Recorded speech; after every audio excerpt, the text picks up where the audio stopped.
Hello everybody, welcome back to another episode of Age of History 2. And in the Lithuania run, the last time we left off, I had just won the Second World War. Now, today, I want to take the first step at conquering the world, and most importantly, reforming the Polish-Lithuanian Commonwealth. With the end of the Second World War, my people are very pissy, and I don't think they're going to get much of a break from war during this video. Putting down rebellions is something that I will have to deal with throughout this run, because they're demanding dumb stuff like democracy and rights. Stupid, right? Then randomly, Albania decides to commit death upon my sword and declaring war on me. I just stick to my dog, otherwise known as Yugoslavia, on them. Yugoslavia must have gotten a taste for blood because they went to war with Argentina for some reason. Had Germany do a blitzkrieg against one of the Central European states that got left over. And then for like the third time, I get dragged into a war with the United Kingdom, this time because of Norway. After getting some troops recruited, and I declared war on the United Kingdom. Made some advances on the Balkan, Italian, Spanish fronts.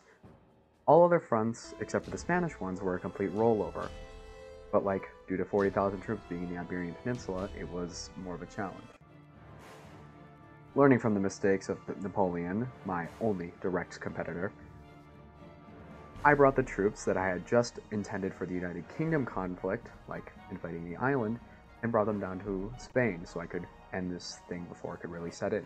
The Iberian Peninsula was mine at the point along with the Turkish territories. I took about 40,000 soldiers and I pushed them into Africa just to test the water. During this, France took back these territories, but they would advance all the way through Africa, making so I don't have to deal with it.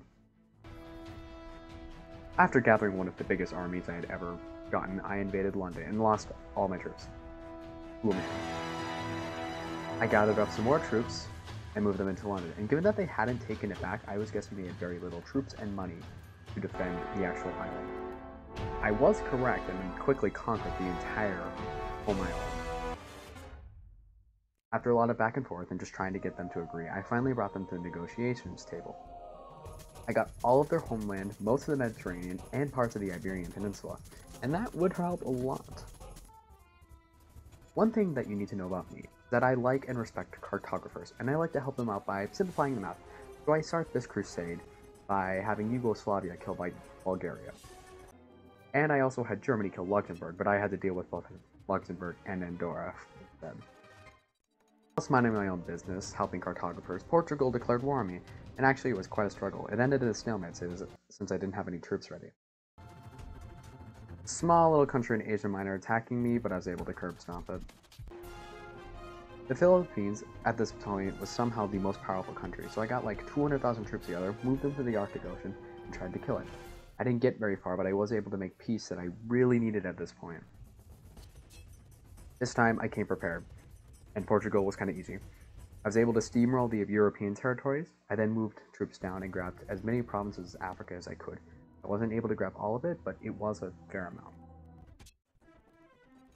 For some odd reason, Germany didn't like me anymore and just wanted freedom, and I wasn't going to let that happen, so I had to reduce them to atoms. Reminds me of something. Continuing my crusade of complicated maps, I invaded France, since Yugoslavia had been fighting with them for about a minute. I invaded up through Africa, and it wasn't really a fair fight. But instead of conquering them outright and taking their territories, I just made them a vassal, so oui. After the war with France, I had no money, so I had to call on my vassals to fight my rebels, and Tuscany also got its independence again. Kinda mad about it. Spain declared war on me randomly, and since they only had 2 provinces, I considered this another, death on my blade kind of thing. You know. Liberia was very angry, but I crushed it, and like I do all of my problems, it was gone. The Lithuanian Empire is now in full swing. Now I decided it was finally time to do the thing that I really wanted to do, and that would involve invading the Soviet Union.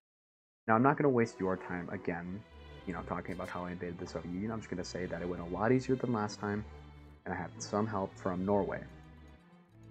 The last thing I wanted to do was form Lithuania. I then had to conquer a vassal state, not too bad. Then I could finally establish the great empire of the Polish-Lithuanian Commonwealth. And that's it. So, after thing here. I wanted to talk about what's next. Obviously, I want to conquer the whole world and actually get a true victory on this run, which that probably won't be too much of an issue. It'll just be me grinding for a couple days. No big issue. But I do invite more scenarios. If you have a suggestion for a scenario, please let me know. I actually really enjoyed this one, and if you could give me one that's really, really challenging, that is actually more fun than just playing like a normal game. But with all that said, I wanted to thank you all so much for watching this video, and I'll see you guys in the next one. Bye.